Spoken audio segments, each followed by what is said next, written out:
Here's the thing. Birds are real. It's mean to say that they're not.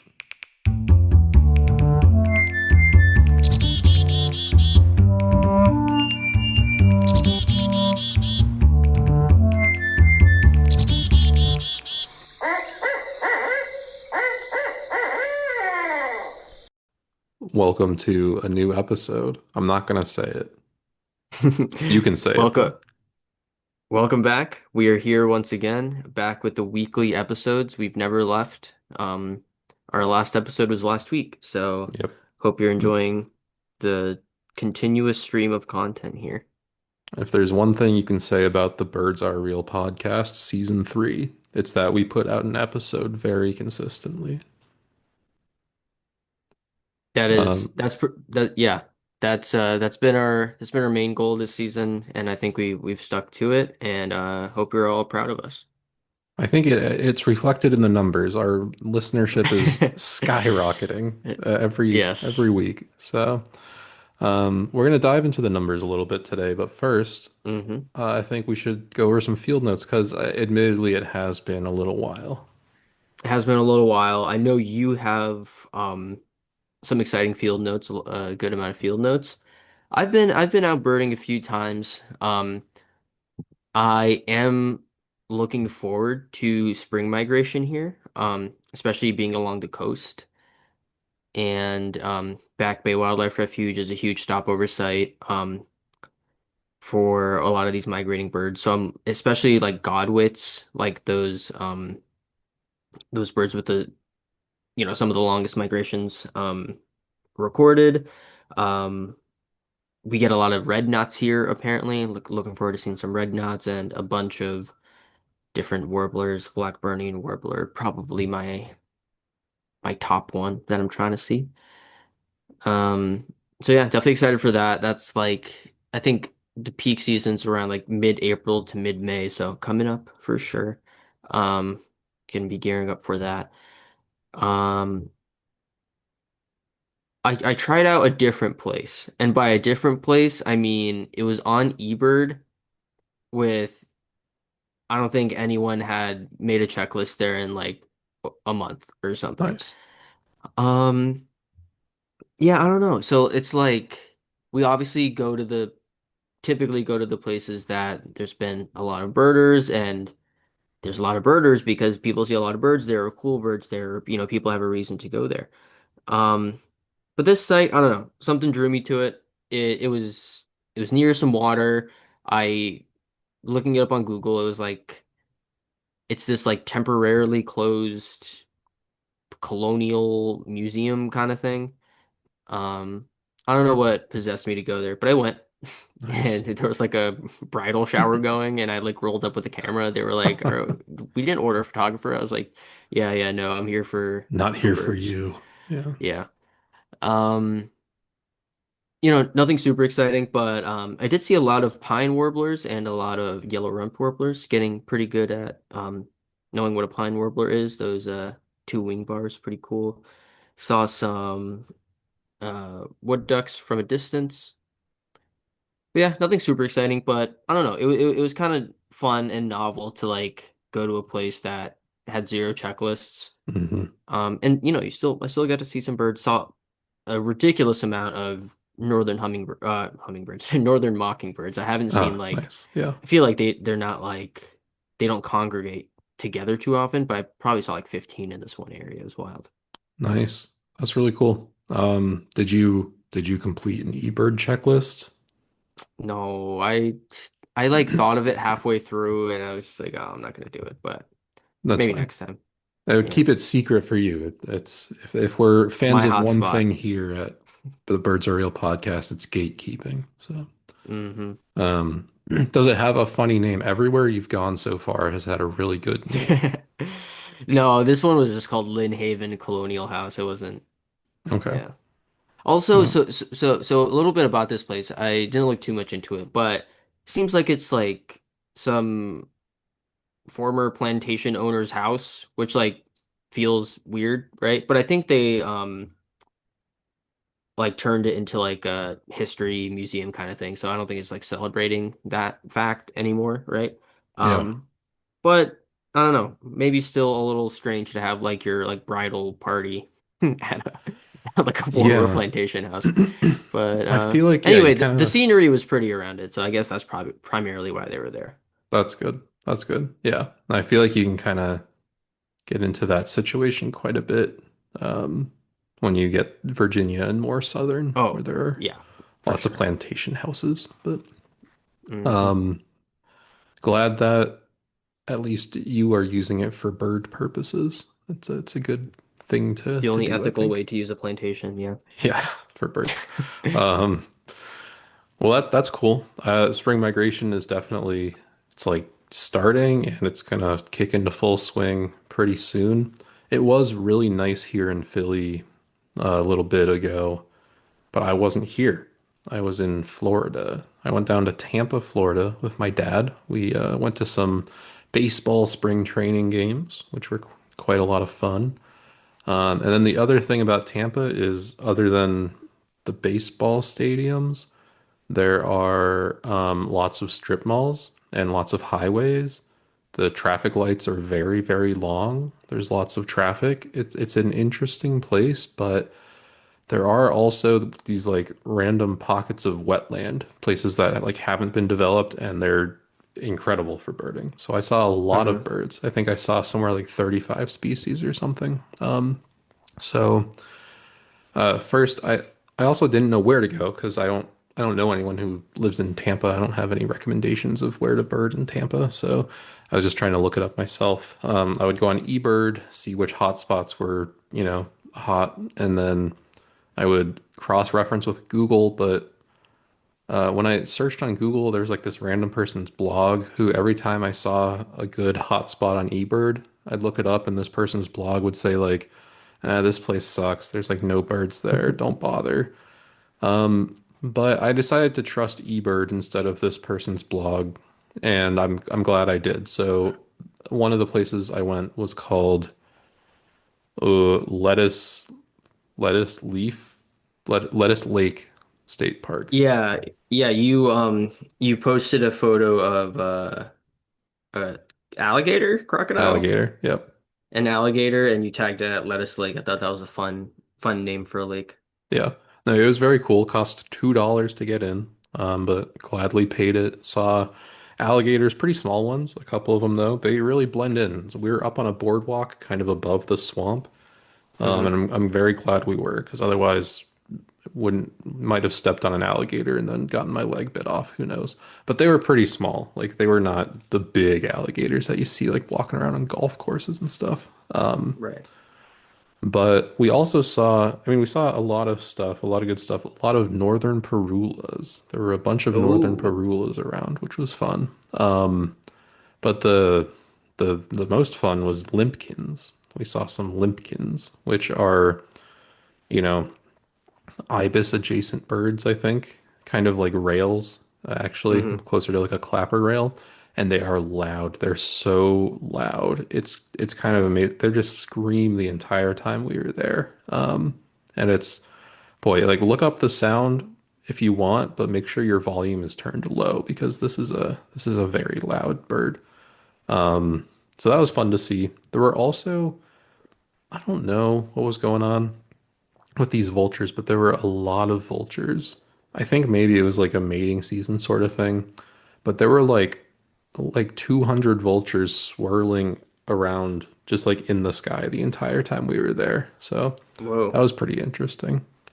Going back to the limpkin really quick. It's Yeah, I'm not super familiar with them. It's just called a limpkin, right? There's no yep. like Just limpkin. white-breasted limpkin or whatever. It's just a Mm-mm. limpkin. There's That's just one interesting. limpkin. Yeah. Mhm. And they are, I'm gonna Endangered post a species if it's picture. just one. Yeah, I'm gonna post my picture on Instagram, my Instagram soon. So stay tuned, follow me, like that picture. I really like it when people like my pictures. But um, after that, we went to Roosevelt Wetland, just called Roosevelt Wetland. Hmm. And this one was weird. This was I almost didn't go because it was just kind of in the middle of this like warehouse district. There's just a bunch of big warehouses all around, and then this little wetland thing on the map. And this is one where the blog was like, it's not worth it. There's like three birds there. You're not going to see anything. But we went because it was the most used eBird spot. It was like the most heavily used eBird location. And we got there, and it is kind of weird. Just kind of pull over to the side of the road, and there's like a big old chain link fence. But then you walk in there, Hmm. and it's this kind of beautiful, like preserved wetland with I don't remember what you call them, but like kind of raised pathways that you just walk through. There's wetland all around you. As soon as we walked in, we saw a roseate spoonbill right there, Hmm. doing its spoonbill thing, swishing its beak through the water, and it was super cool. I took like 80 pictures of that thing, and I got a couple decent ones. They are also up on my Instagram, but really liked that. Not a lifer. I did see some roseate spoonbills fly very far overhead a while back, but I kind of count this as a lifer because it was just like so close and really cool. Hmm. Um, Yeah, check out Sam's Instagram, Birds Are Real Sam, for photos of that roseate spoonbill. Also check him out for consistent posts. Check me out if you want to see a post every few months maybe, but trying to get better at that. I have a bunch of photos in the backlog. I just need to not be so perfectionisty about editing them and just post them for the people. But yeah. Well, I um think people appreciate when you post because it's not like, oh boy, here's another post from Sam. no, He does this no, like no. twice a week. So Nah, nah. follow both of us. How about that? Yeah, that's a Um, good plan. but yeah, saw lots of other great things there. There were a lot of gallinals. I believe they were common gallinals with maybe one or two purple mixed in there. Hmm. And also a couple American coots. And let me tell you, they're loud. Like when we see them at John Hines, they're not normally making any noise. At least the coots. Hmm. We don't really see gallinals all that often. But at this place, they were loud. They were kind of squawking the whole time. They're very interesting. Not what I imagined them to sound like. But That's they were interesting. noisy. Yeah. Yeah, because like when I remember seeing them at Heinz, we saw a bunch of them at Heinz, but yeah, they weren't really making any calls or anything like that typically. I wonder why. Yeah. I don't Because know. they're still mating up there too. So yeah, I don't know. Maybe Yeah. there's more territorial for some reason Maybe. that I down don't in know. Florida. It Yeah. was interesting. But there were a lot of them. And the other thing there were a lot of that were very noisy were boat-tailed grackles, um, Yeah. I get a which lot of those here. you get a lot of those there. Yeah. I like them a lot. They're huge. Um, Hmm. and they just make the most ridiculous sounds you've ever heard. Never the same sound twice. I mean, that's not true. They obviously make the same sound twice, but it seems like they're never making the same sound twice. It's just every time Yeah. you hear a thing, you're like, "Oh my God, what was that?" It was a boat-tailed grackle. But Hmm. Yeah, they um, the boat-tailed grackles terrorize the Food Line parking lot all the time. nice. They're just there. That's their habitat, I guess. So when I was doing this, I did see on Merlin, I had the sound thing rolling that it said that it heard a great-tailed grackle. And I took a Oh, picture of what maybe looks like a great-tailed grackle, but I don't know. In looking closer at the great-tailed grackle's habitat, it's not Florida. hmm. It seems very unlikely that a great-tailed grackle would actually be there. So I think I need to look more into it before I can say that I saw one. It really seemed like a different thing. Like it was even bigger, and I don't know. Merlin heard it, but I'm not ready to say that I definitely saw one, but also saw a couple of lifers while I was there. So Oh, I did see a mottled duck, which oh, cool. just kind of looks like a female mallard, but like a little different. I don't know. But I did see it. I Modeled saw perhaps or no? perhaps a bit mottled. I'm not really quite sure what mottled means. Doesn't modeled mean like spotty or patchy kind of? Uh, maybe. I don't know. Okay. It was not the most distinctive duck. It was just kind of like, oh look, a duck. Got it, got But it. Okay. still liked it. I saw Western cattle egrets, which was pretty cool. I Mm, haven't seen a new type of egret in a long time. I saw a royal tern, Cool, which was cool, fun. Never cool. seen a royal tern. And I saw a loggerhead shrike, which was a fun little guy. Really? Did you see it doing its Shrek thing or of No, so, like impaling animals? no. So it was interesting. I saw it like everywhere, every eBird spot I looked at was saying like there are loggerhead shrikes here. You're gonna see one. I didn't see one at any of the places we went to go birding, but my dad and I stayed at a Mm, hotel just on the side of the highway where we could walk to the baseball stadium. And while we mm-hmm. were walking to the baseball stadium, there was just one perched up on top of a street sign. So that was my, I didn't get a Cool, picture cool. of it, but that was my loggerhead shrike. So it's pretty cool. Nice. So a bunch of other stuff. I won't bore everyone by getting into it. Did see a pileated woodpecker. Did not get a picture of it. Mm, But yeah, it was so hot. So I mentioned it was really nice in Philly. There was like a heat wave, so it was like mm-hmm. 90 degrees when I was there, which my body was not ready for. But successful birding all around. So pretty good stuff. Mm, nice, nice. Yeah, you mentioned the Western cattle egret, super cool. It reminded me that actually I don't know if an Anhinga is what it's technically in the family of, like a It's heron or a no, so egret or anhingas, I actually did see quite a few anhingas also. They are their own thing. They're more closely related to cormorants, but they're like in their own genus oh, that or makes their own sense family, actually. maybe. Got it. Yeah. Yeah. Cool. Yeah, I'm definitely trying to I have not seen an Anhinga. Definitely seems like I will be able to over the summer if I look Yeah. or over spring and summer if I look. So definitely gonna keep my eyes out for that too. Definitely want to see its just see it for one, but also see it swimming through like a stream or something. I think that would be Yeah. really cool. Super. They you can definitely like understand why they call it the snake bird when you see it do that because it looks Hmm. like a snake. It's very cool. Yeah, look up an Anhinga swimming if you'd like to know what we're talking about. They're Hmm. um special birds. They are indeed.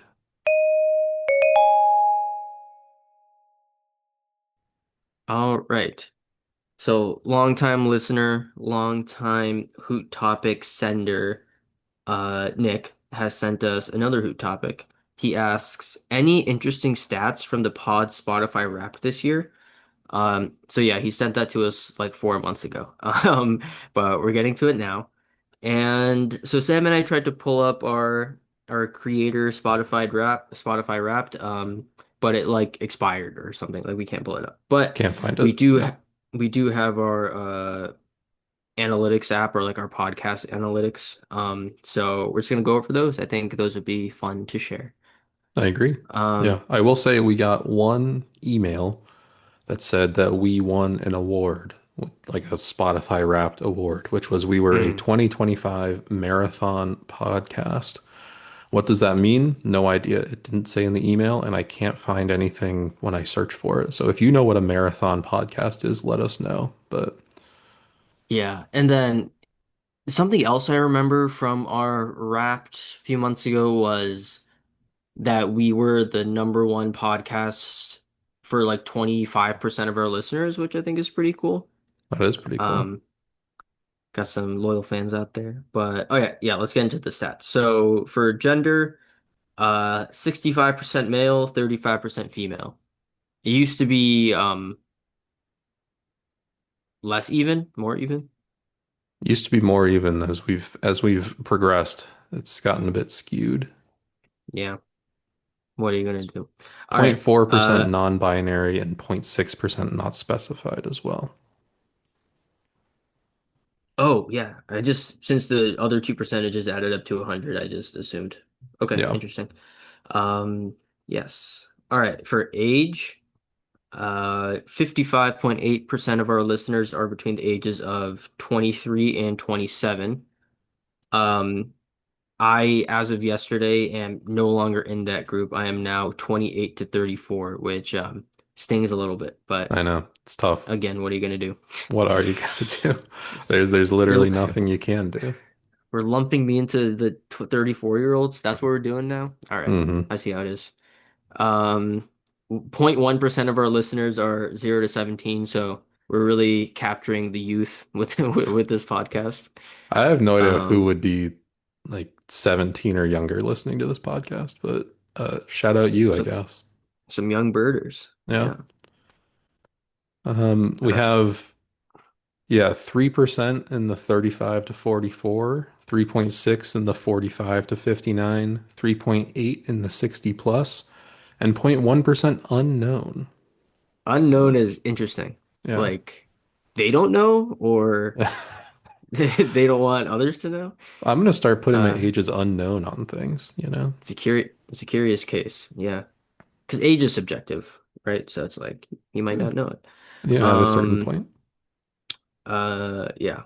I think it is interesting though, because most birders are typically older, like 40 plus, but most of our listeners are within that 23 to 27-year-old range. So maybe we're inspiring a younger generation of birders. I I think hope that's the we goal are. with the podcast. Yeah. Yeah, I think it has nothing to do with the fact that, like, especially when we started the podcast, a majority of our friends were in that age group. No, I I don't think think that we've has just like anything to do with it. I think we organically cultivated this audience of just young people who are into birding. I agree. I agree. When we finally launch our merch line, it's gonna take off. You know, people are gonna start making TikToks about it, and Hmm. it's gonna be great. So just I stay think tuned for another like 7 years, and we'll get that going. I think when you finally release that 12 Days of Birdmas song, we'll hit the charts. We kind of missed the holiday season with that one. We But, did, a but little April Christmas song. yeah, maybe a fun little April Fool's thing. Mm. Um, Probably not, but yeah, who knows? Who knows? In terms of platforms that people are listening to us on, Spotify is the top one. Although this is these stats are coming from Spotify, so I mean, who could say? But we also have Apple Podcasts as a pretty big contributor. Overcast. I've never heard of Overcast, but it's at like 5%, so multiple people are using Overcast. And a couple other things. But interesting, we're getting out there on the different platforms. It's good to hear. Yeah, I'm wondering if this is probably isn't taken into account YouTube, which isn't a large percentage of our viewership at all.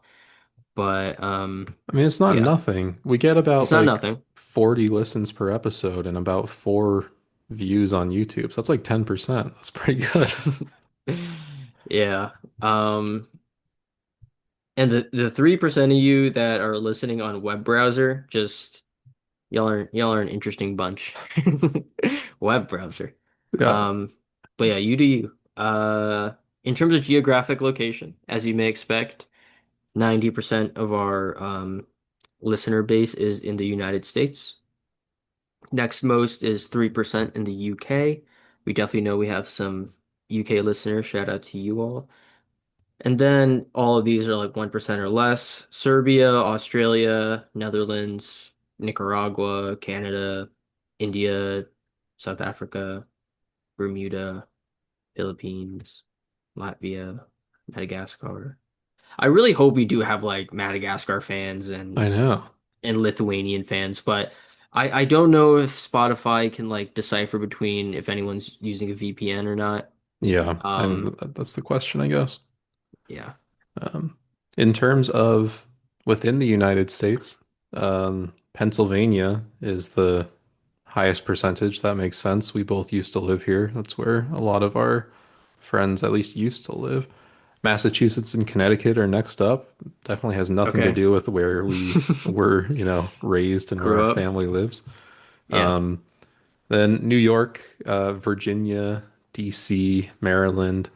Virginia, DC, Maryland. Got to shout out my coworkers. I have no idea if any of you still listen to this podcast, but thank you for at least previously listening. Um, and then just various states. We got a lot of states up here. Seems like So we haven't really ventured into the Midwest or the West at all. We're mainly an East Coast podcast. yeah, we do have 0.9% from Washington State. So Okay. We'll take Uh, that. and let's see, we have an Indiana, 0.2% Indiana, 0.2% Ohio. So it's not nothing, but statistically, I guess it is nothing. I don't know. Yeah. Our viewership has decreased from our glory days of season one, but we're just gonna have to, get better content for you guys Yep. so more people can listen. Yep. Spread the My word, fault. perhaps. My fault. I've promised a great many things and then not delivered on any of them. But one of these days, I'll start making YouTube shorts and do all that stuff. Hey man, life can get in the way sometimes, and that's okay. I think our listeners understand. Yeah. Anyway, shout out our listeners. This is the point of Shout this out our root topic. listeners. We Exactly. appreciate you. The day ones, the day fours, the day 520s, whoever you are. You'll be in my heart, as Phil Collins would say on the Tarzan soundtrack. Mm, good reference. Thanks. This is what the people listen for. Yeah. Yeah, that was a fun hoot topic. Sorry we couldn't get the actual wrapped, but there's some analytics for you all. And yeah, send us a few more. Or send us more hoot topics. We do have a few more in the tank, but would love to hear from some people who haven't sent in a hoot topic before as well. If you've been waiting, now's the time.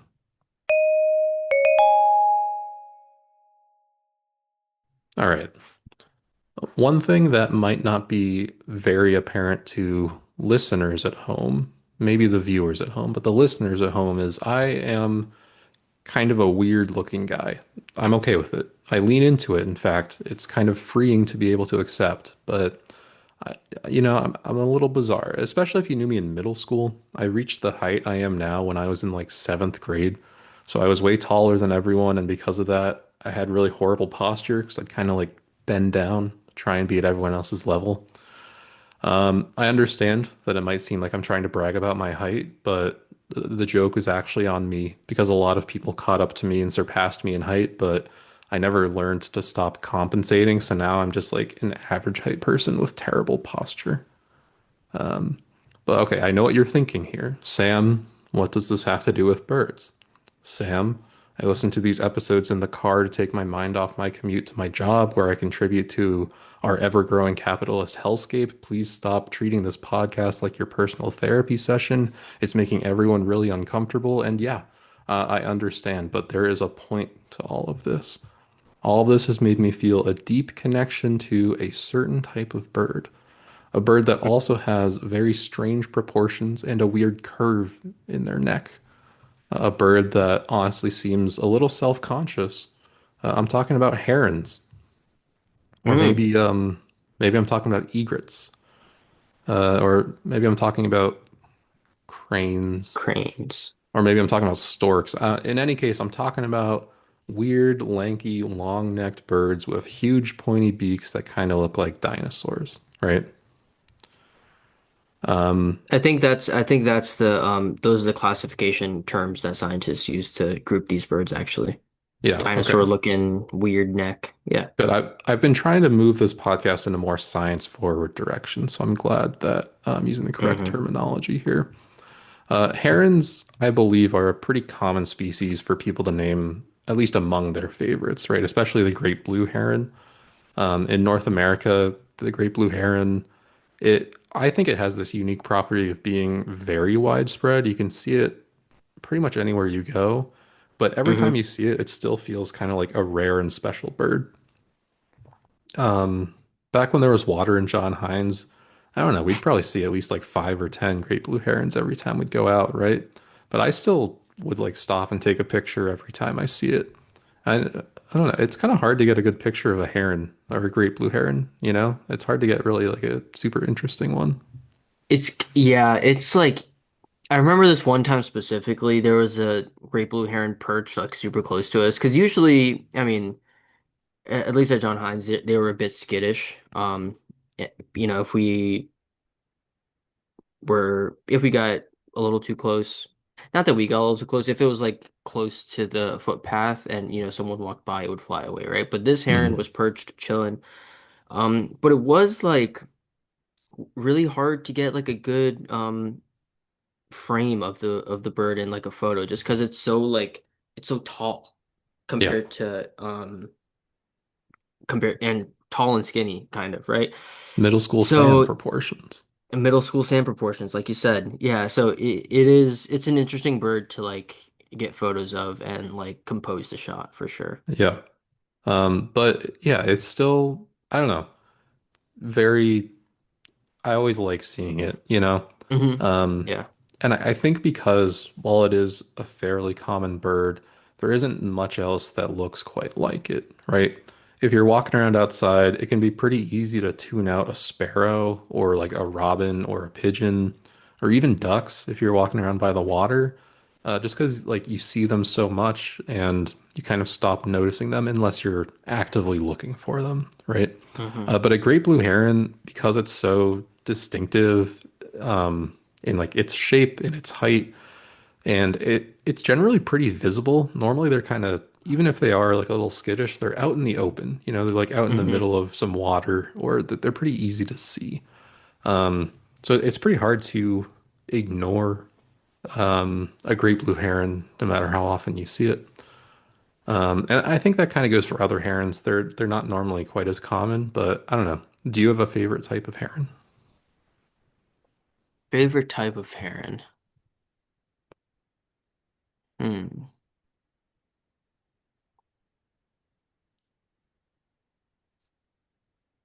I mean, in terms of familiarity, I guess it has to be the great blue heron. You're right. They kind of just have like a presence to them that, even though we're super familiar with them now, but anytime if you do see them, especially on like a misty morning, like and they're like perched on in like a branch coming out of the water or something, they just have this like presence to them that is really captivating. So, I mean, easy answer is great blue heron. I think I've seen a tricolored heron when I was driving down here to Virginia Beach, but I haven't got a super close look at one. So that would be the heron I'm most like anticipating seeing or getting a nice photo of in the future. Yeah, I saw a couple tricolored herons in Florida. Very cool. They well, I'll get into it a little bit, Mm. but they have a Wait, hold lot of the up. same proportions as a great blue heron. They're just shrunk down. Right. I'm gonna guess your favorite heron. Okay. Green heron. I have been really digging a green heron lately. I really liked those ones that we saw at John Hines. Yeah. And I saw a couple more when I was in Maine, I think, Hmm. earlier this past year, within the past year, I guess. And I don't know, I really like how like they just like their necks just keep going and going and going when they Yeah. decide to put them out. Anyway, we're gonna get into this a little later too, but I do love a green heron. I love a great blue heron. I guess I've never been upset to see a heron really. I kind of I'm a Yeah. big heron fan, you know. Hmm. The only other bird we're talking if we're going back to great blue herons, in North America at least, that comes close to looking like a great blue heron is the great egret, at least in terms of like size, right? In fact, I've probably talked about this on the podcast before, right? But I'm going to talk about it again.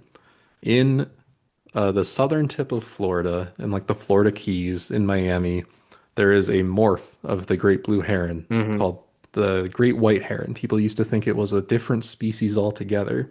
Turns out it's not. It's just a great blue heron that is all white. And it's the same size as a great blue heron because it's the same species. So that you can actually see the difference between a great egret and a great blue heron if you compare those two specifically, but it is sometimes hard to tell the difference. So if you find yourself in the southern tip of Florida and you see a large white heron-like bird, look at the legs. If the legs are orange, the word heron has an O in it, so then orange starts with an O, it's a heron. It's a great blue heron, great white heron. If the legs are gray, egret has a G in it, then it's a great egret. Um, Hmm. It's a good way to Handy little remember. trick. Yeah. Yeah. At least this is what Wait, someone told me like 12 years ago. going back to favorite herons and stuff. Something just popped into my mind. Gotta shout out the little blue heron. Little blue heron is great. Saw a couple of those. I saw this one in Florida when I was just there, and it was really funny because it was kind of behind some rocks, so I just saw its head like popping up over the rocks, and it would keep like very slowly like elevatoring down like behind the rocks, then it would like pop back up, and it's very That's entertaining. very I funny. like those a lot. Hmm. Okay, so um, do you know the difference between herons and egrets? Um, Not really. Just from a looks perspective, I find that actually maybe this is just the great blue heron. I find that herons tend to have maybe like a sturdier, bonier bill, perhaps. And I mean, yeah, I guess I don't know. I was gonna say like size wise, but like there's a range of different sizes of herons, there's a range of different sizes of egrets. So yeah, I'm not too sure about that. Well, that's because I set you up. The Oh, answer is okay. kind of dumb, but it's sort of like a square rectangle situation where Got actually it, got they're it. they're the same thing, right? Heron is the Oh, name of the okay. family. Egret is the name of some of the species of heron, but at their core, they're all just herons. So, in Mm, terms of like differences between why is one called a heron and why is one called an egret, it's pretty dumb. It's just that egrets are white and most herons are not white, like they have color on them. hmm. And this is because I read this article from the Bird Collective, which Bird Collective is this company that makes pretty cool bird apparel, and they also have, bird Oh advocacy and yeah, stuff. yeah. Hmm. Not an ad, by the way. We're not sponsored, although if anyone from the Bird Collective is listening, we would be interested. But this guy, Nick Lund, wrote this article kind of about herons and egrets. And he explained that when like early naturalists and birders first stumbled upon, all these long-legged waders, they don't have like the scientific measurements or anything, or like they can't study at that deeper level. They're just seeing them out in the wild. So they grouped them together by color. There were all these ones that were white. So they said, okay, these are going to be called egrets. And then there were all these ones that had color. So they said, we'll call those herons. After years of like scientific research and study, we know that they're actually the same family. They're pretty much the same. They just have different colors. Even if you break it down by genus, like there isn't a egret genus that's separate from a heron genus, right? So egrets are not necessarily more related to each other than they are to herons. Like the great blue heron and great egret, they're in the same genus, so they're more closely related to each other than like a great egret and a snowy egret are. Gotcha. Okay, I Yeah. see. Similarly, a snowy egret and a little blue heron are more closely related than a little blue heron and a great blue heron. And this makes sense because if you've ever seen a little blue heron without its blue plumage, I think if when they're Hmm. young or like out of season, they look almost exactly like a snowy egret. I have never been able to tell the difference. We go to Heinz and people are like, "Oh, I'm like look at those snowy egrets." They're like, "No, no, no, those are little blue herons." Like, I don't think so. I Those aren't blue. Yeah, I mean they're definitely not blue when they're juveniles. I used to have a trick back when I was at John Hines. I feel like we should refer to John Hines as like BW and AW before water and after water. Yeah. But BW John Hines, I felt like I was pretty good at distinguishing between juvenile little blues and snowies, Was but it something with the I bill? forget. Like bill It was color or like something? it was like I thought it had something to do with the legs, but maybe also like Maybe the legs. the skin or the feathers around the eyes as well. Yeah. But I Okay. think it was the legs. I think But yeah, I don't know. yeah, I they're so think hard to little blues might have distinguish had darker because legs. they're Yeah. like in the same genus. Hmm. Same with tricolored herons. They're actually in the same genus, I believe, as little blue herons and snowy egrets. Oh, okay. So rather than paying attention to like the names, you can notice the difference in genus if you pay attention to activity instead of like coloration. So great blue herons and great egrets, they normally are like statues. They kind of take this statue-like approach to catching food, where they're just going to stand perfectly still for, tens of minutes, hours sometimes to wait for food to come by, swim by, run by, whatever, and then they'll strike, right? But the smaller herons, so if you get to like green herons, snowy egrets, little blue herons, they're normally a little more active. They kind of stalk their prey or sometimes like outright run after them through the water. So if you like, I don't know, if you notice next time you go out and see a bunch of various herons, pay attention to their behavior because they'll just kind of act differently. And that's sort of a better way, I think, to categorize them in my head. Yeah. But so this begs the question, what about bitterns though, right? Mm. Those of you who are keen eBird or Merlin users might know that bitterns are also grouped together with herons and egrets on those apps. They are in the heron family. But is there a difference there? What do you think? Um, hmm. I'll be honest. I don't know too much about bitterns. I mean, they kind of look closer. They look pretty similar to like a green heron, especially like the way their neck works. Hmm. Um, so yeah, I mean, I'll say they're closely related, but there's probably some sort of distinguishing factor between them that separates them a little bit from herons and egrets, perhaps. Yeah, yeah. So I think you hit the nail on the head there. They are just in the heron family, but in this case, as opposed to like herons and egrets, which are just named based on their coloration and not anything else, uh, for the most part, bitterns are named for types of birds in one genus. So they're all in the same genus, so they are all pretty closely related to each other and less related to like egrets and herons. So technically still Gotcha, herons, but gotcha. they are kind of their own. It's like a subfamily, I believe, if you're talking about like taxonomically, you know?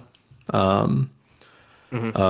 But they do have some pretty notable differences in terms of like behavior and mostly behavior, I guess.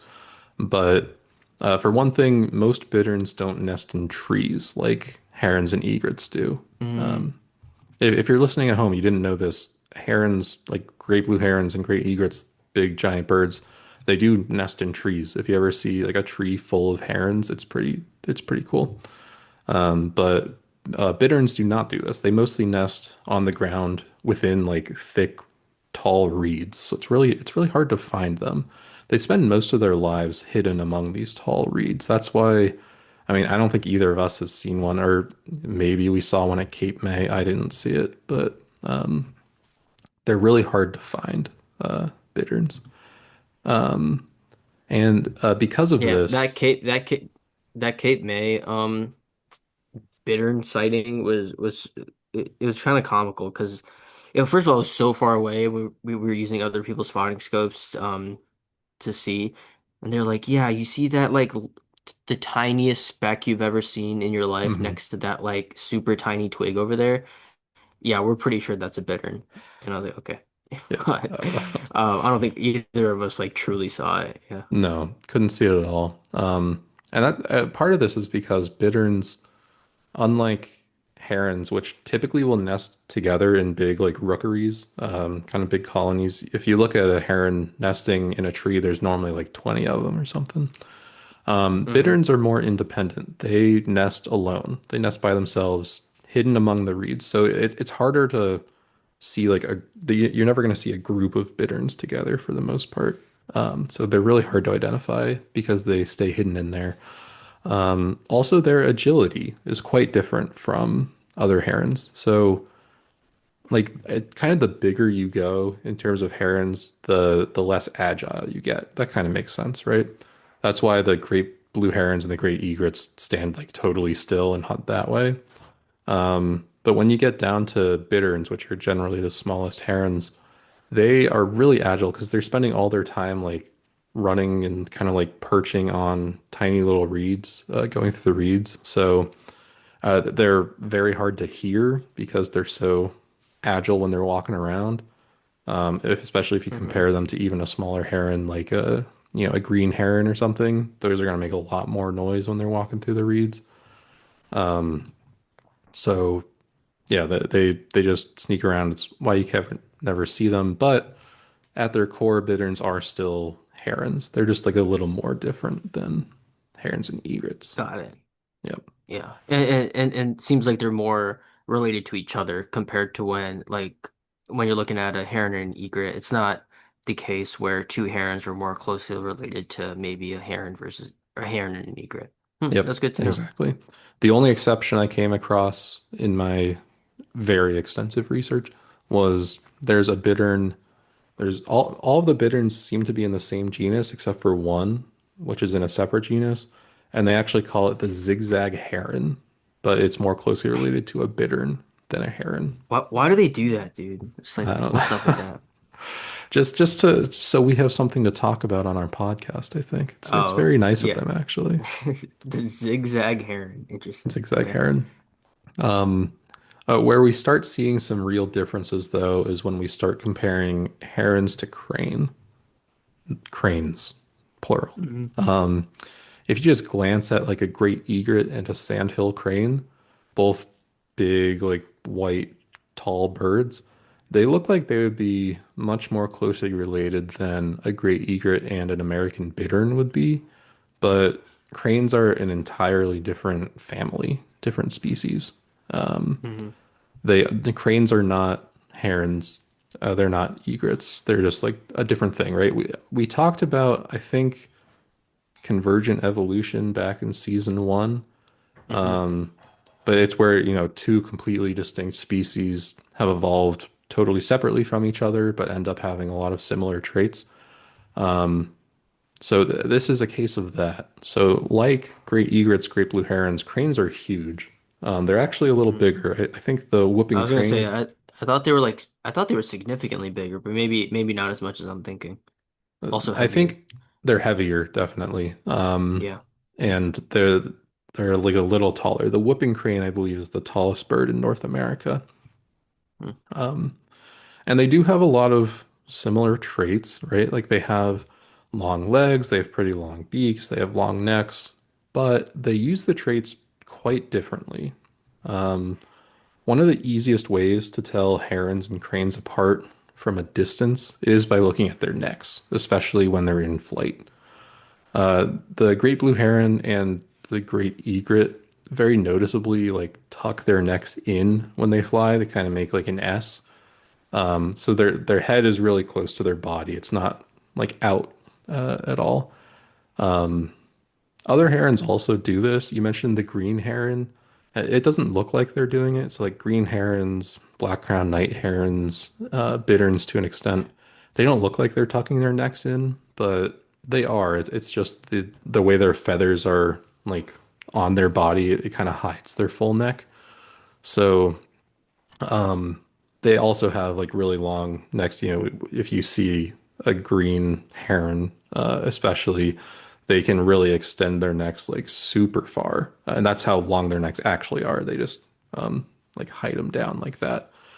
And there's a reason for this. It's kind of like a more springy neck. I like to think of it, kind of like spring loaded, sort of, and that's so Hmm. they can hunt. That's how they hunt. Is they, wait to see, normally it's fish. It could be like rodents too, but they'll wait to see fish swimming by, and then they have to be really quick and like, kind of like a spear gun, just shoot Hmm. out and grab it. So that's kind of the purpose their necks, uh, you know, they're the purpose of their necks anyway. But cranes are omnivores, right?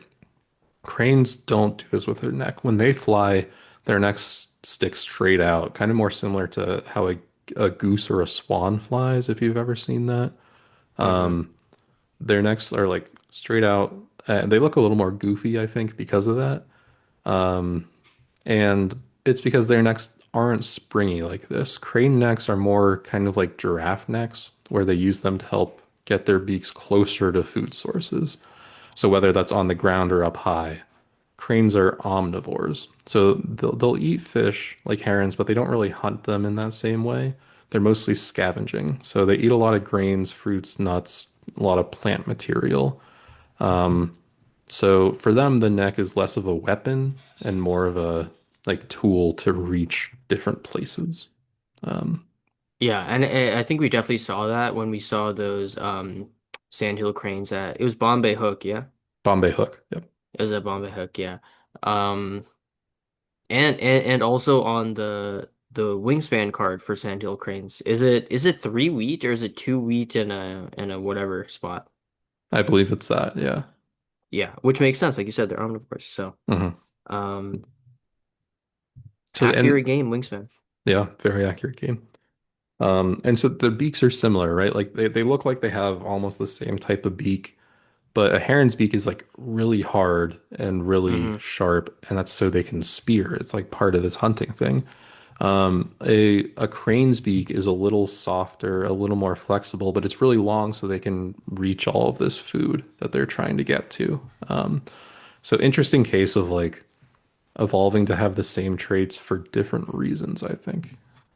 Yeah, that's really cool.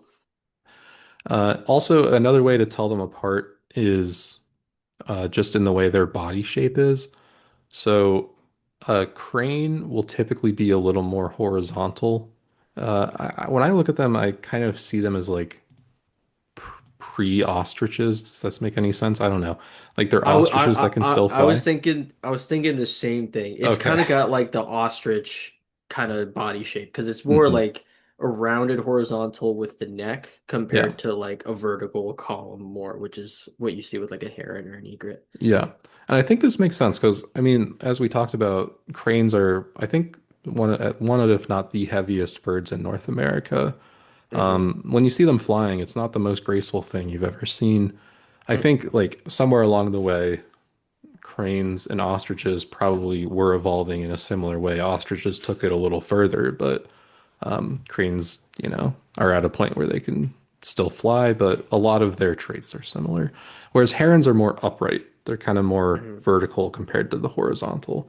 And I mean, herons will, tip down when they're like looking for food and stuff, but just like at rest, they're kind of vertical. Cranes are a little horizontal. Hmm. Um, so cranes and herons are completely different species, but what about cranes and storks? Um, do you know if there's a Wow, difference? It's okay if you you're don't. really, I have the I answers know. here. Yeah, yeah. It's a good question. I would. Okay, so the white stork or the sandhill crane? Hmm.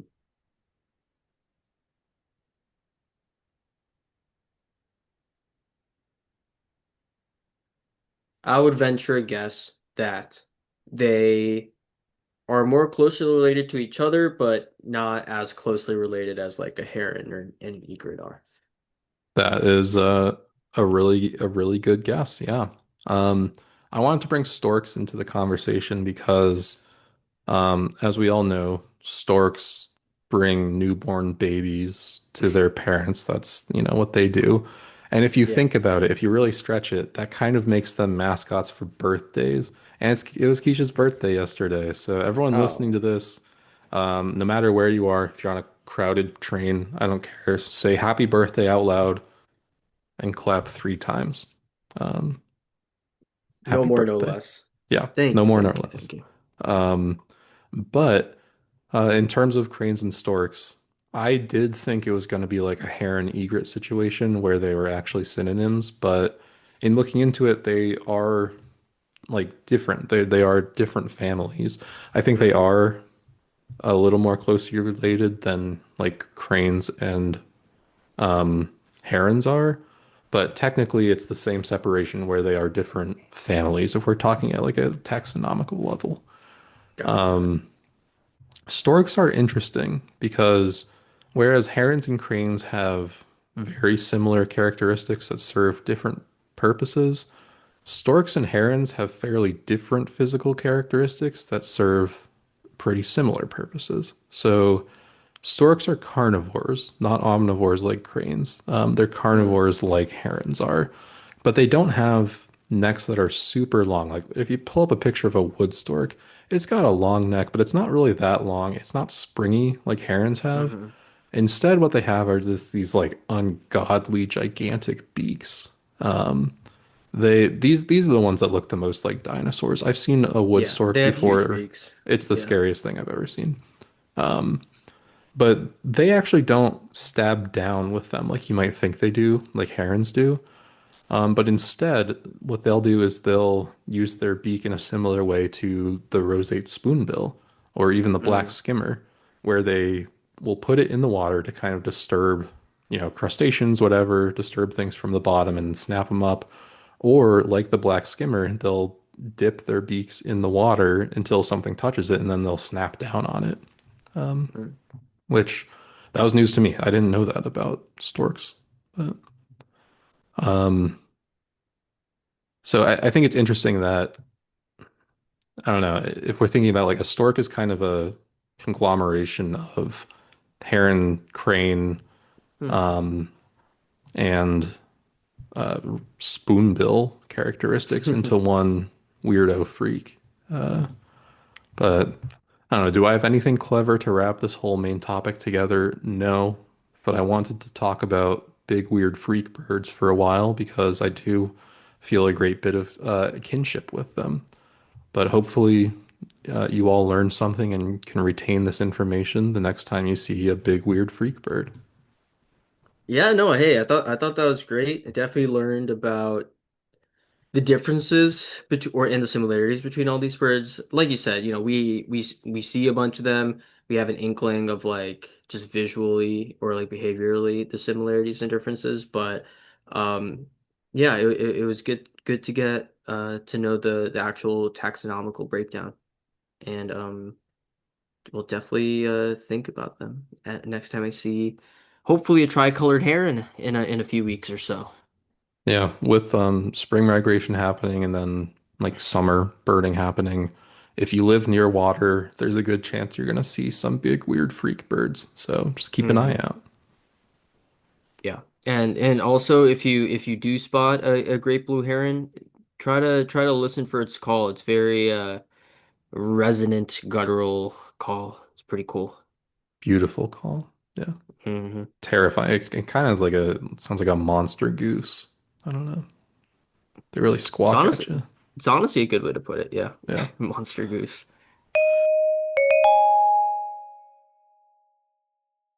For today's game, we're going to be doing a 20 questions. We've done this before, but we're doing it again. And I have flipped to a random page in my Sibley Birds book, Hmm. and you have 20 yes or no questions to guess what it is. All right, cool. Here we go, I guess. Is this bird smaller than a mallard duck? That's a good question. Let me find how big a mallard is. Okay. You can approximate like if it's around there, if it's like a lot bigger, a lot smaller. Or I Yeah, guess see, that's not I 20 feel like I'll questions, be is it? wrong if I Okay. approximate. Let's Okay. see. Oh, it is just about the same. Just about the same Just about the size. same as a Yep. mallard duck. Okay. Uh is it a duck? It is not a duck. Not a duck, same size as a mallard duck. Okay. Um Same hmm. length. The wingspan is different. The wingspan is greater, but the length of the bird is about the same.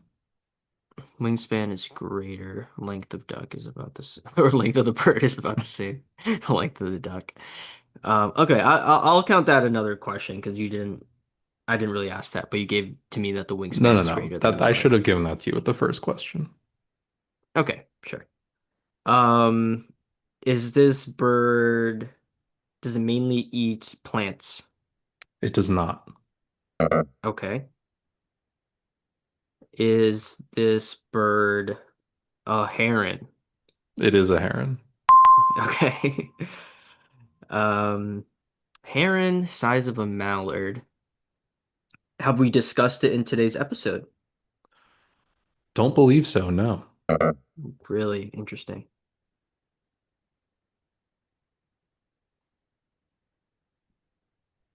Hmm. I think that's five questions. That's five questions, yeah. Have have I seen it or have we seen it together? We have. We have. Okay. Have we seen it at Heinz? Yep, we have. Hmm. I think. I'm pretty sure. Okay. Is it a crowned night heron of some sort? It might be a crowned night heron of some It- sort. All right. So I think we've narrowed it down pretty well here. It's either yellow crowned or black crowned. I guess I'll just shoot twice. Is it the yellow crowned night heron?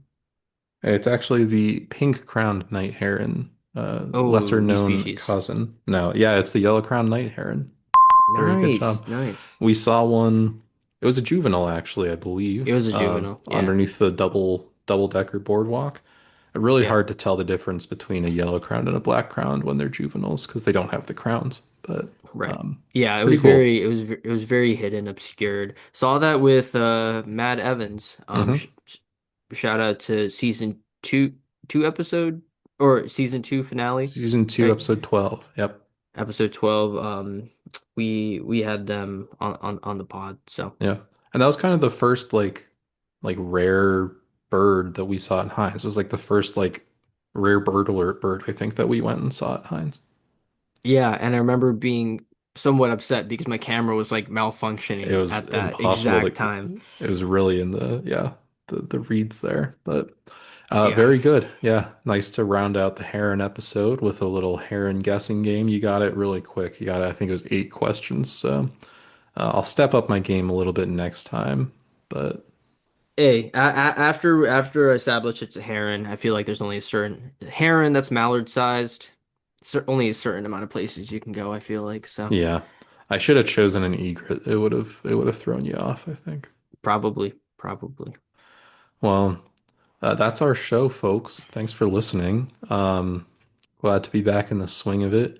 As always, please follow us on Instagram at Birds Are Real Pod. YouTube, also, I believe, at Birds Are Real Pod. If you're listening, you can see a visual version of this podcast if you go on YouTube. It adds quite a lot, I've heard from listeners at home. Hmm. Yeah. And if you want to send us in some hoot topics, our email is birdsarereal.pod@gmail.com. Follow us on Instagram, Birds Are Real Pod. Uh, and Yeah, yeah, we'll see you please in the do next send us episode. please send us some hoot topics. We're revisiting hoot topics from 4 months ago at this point, but Yeah. um, yeah, tell us if you see any big weird freak birds. Yeah, definitely let us know. We're just happy to hear from you guys, regardless of what it is. So if you We see a are. big weird freak bird, if you don't see a big weird freak bird, let us know. Yeah, absolutely. All right, until next time, uh, keep it keep it real, Keep it, birds folks. are real. Nice. Bye. Bye.